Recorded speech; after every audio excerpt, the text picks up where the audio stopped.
খাটিয়া করে রোগীকে নিয়ে যাওয়া হচ্ছে হাসপাতালে। অবাক করা দৃশ্য মালদার হবিবপুরের। বর্ষা এলেই রাস্তার বেহাল পরিস্থিতি, এই ছবি এখন বহু জেলায়।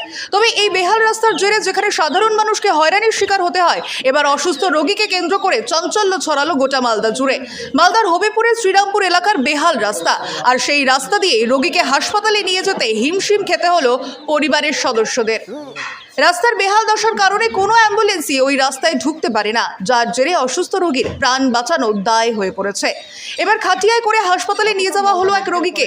মালদার হবিবপুর থানার ভারত বাংলাদেশ সীমান্তবর্তী শ্রীরামপুর গ্রাম পঞ্চায়েতের রঞ্জিতপুর এলাকায় দীর্ঘদিন ধরে রাস্তার এই বেহাল পরিস্থিতি। বর্ষার সময় ভয়ঙ্কর পরিস্থিতি হয় এই রাস্তার। কোনো মানুষ অসুস্থ হয়ে গেলে তাকে খাটিয়ায় করে হাসপাতালে নিয়ে যেতে হয়।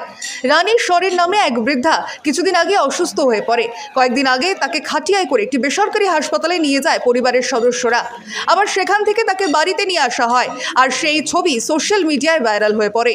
সংবাদ মাধ্যমে খবর সম্প্রচার হওয়ার পরে আবার মালদা মেডিকেল কলেজ হাসপাতালে ভর্তি করা হয় তাকে।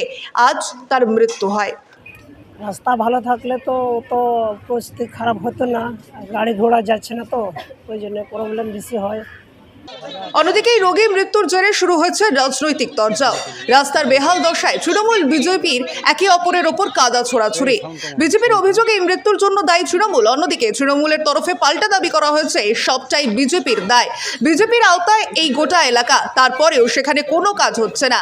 টোটাল দায়টাই বিজেপি। হবিবপুরের দীর্ঘদিনে এমএলএ, সাংসদ খগেন মুর্মু, বিধায়ক জোয়েল মুর্মু, পঞ্চায়েত সমিতি, জেলা পরিষদ সমস্তটা ওদের।